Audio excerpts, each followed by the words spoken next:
আমি আর সময় নষ্ট করব না। আমি নিজেই এবার ওই বিক্রমদেবের ব্যবস্থা করব।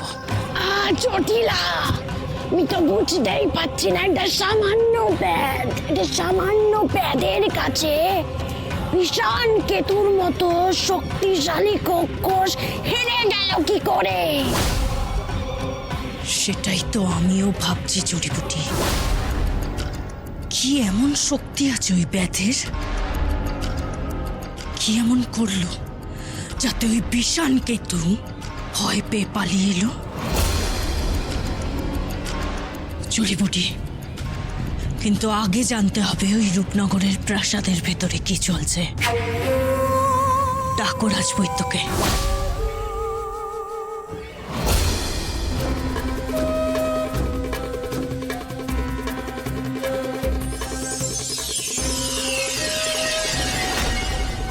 জয় খোক্ষস রানী জটিলার জয়।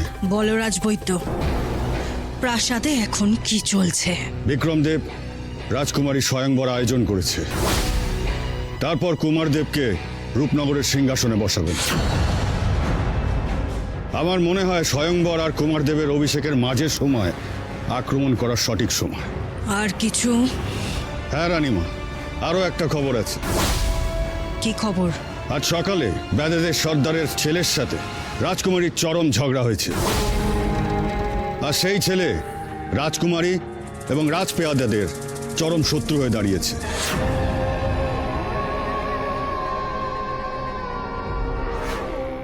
জটিলা, কি ভাবছো? এই ব্যাধকেই আমার চাই জড়িবুটি। এই ব্যাধের খোঁজ নাও। এই হবে আমার পাশার খুঁটি।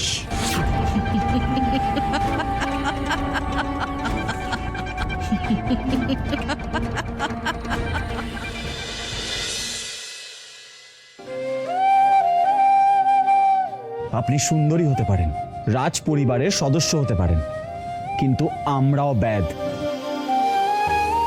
আমরা সৎভাবে সৎ পথে শিকার করে নিজেদের খাবার জোগাড় করি। আমরা চুরি করে নিজেদের খাবার জোগাড় করি না। কে ওই ব্যাধ? এমন চোখের দৃষ্টি, এমন সাহসের সাথে স্পষ্টভাবে সত্যি কথা বলা, এসব তো আগে এতদিন বাবা ছাড়া কারোর মধ্যে দেখিনি।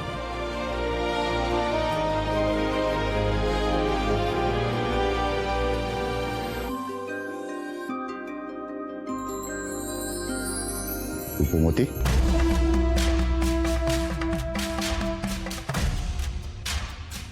হ্যাঁ কাকা, বলো।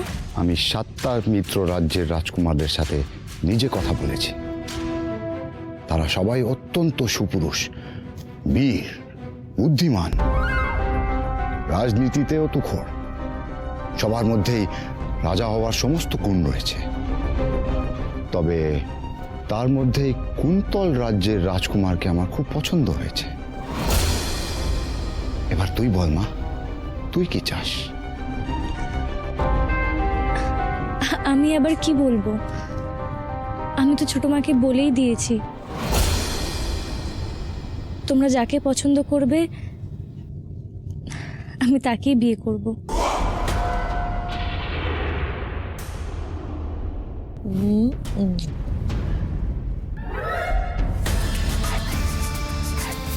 কুন্তল রাজ্যের রাজকুমারকে বিয়ে করলে তুই খুব ভালো থাকবি রে রূপমতি। আমি তো বলবো তুই ওই রাজ্যেই বিয়ে কর।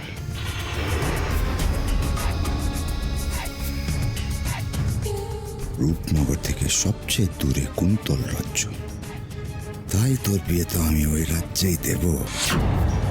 এত দূরে তোকে পাঠাবো যে সহজে আর রূপনগরে ঢুকতে পারবি না। এই কি হয়েছে রে তোর? এসে থেকে লক্ষ্য করছি তুই কি একটা ভেবেই যাচ্ছিস। কিছু না পিসিমা, আসলে ওই ব্যাধের কথা ভাবছিলাম। ব্যাধেদের কথা? তুই ব্যাধেদের কথা কেন ভাবছিস? জানিস না ওরা আমাদের রূপনগরের জন্য ক্ষতিকারক? এ তুমি কি বলছো পিসিমা?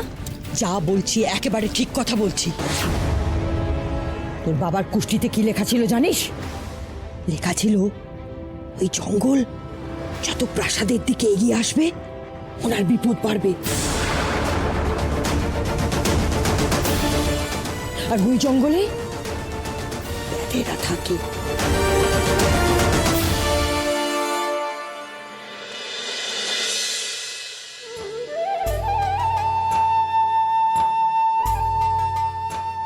দেবদত্ত একা ওই বাঘের রূপধারী খোকসটার সাথে লড়াই করছিল, তো খোকসটার প্রায় শিকারই করে ফেলছিল।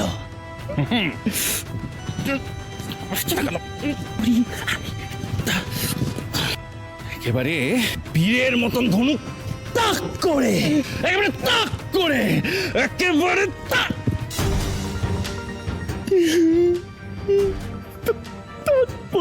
তাক করেছিল। হ্যাঁ, তাক করে বুক চিতিয়ে দাঁড়িয়েছিল।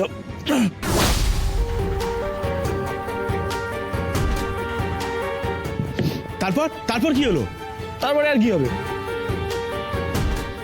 এই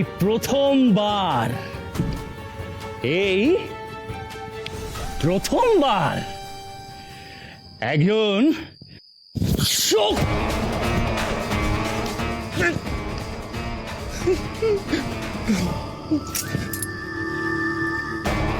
একটা শক্তিশালী খোকস আমাদের কারো কোনো ক্ষতি করতে পারলো না।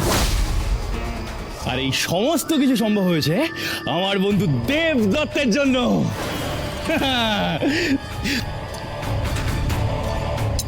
শোনো, শুধু কি খোকসকে হারানো, দেবদত্ত তো রাজকুমার আর রাজকুমারীর প্রাণও বাঁচিয়েছে। আর তার জন্যই তো রাজকুমার আমাদের খুশি হয়ে উপহারও দিয়েছিলেন। হ্যাঁ, উপহার দিয়েছিলেন।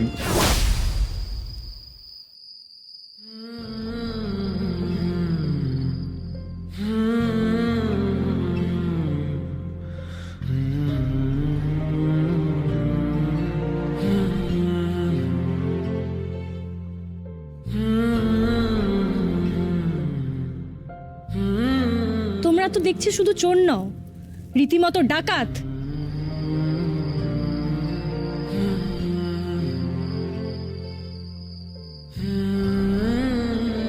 শুনেছিলাম রূপনগরের রাজকুমারী খুবই দয়ালু, কিন্তু এই কি তার দয়ার পরিচয়?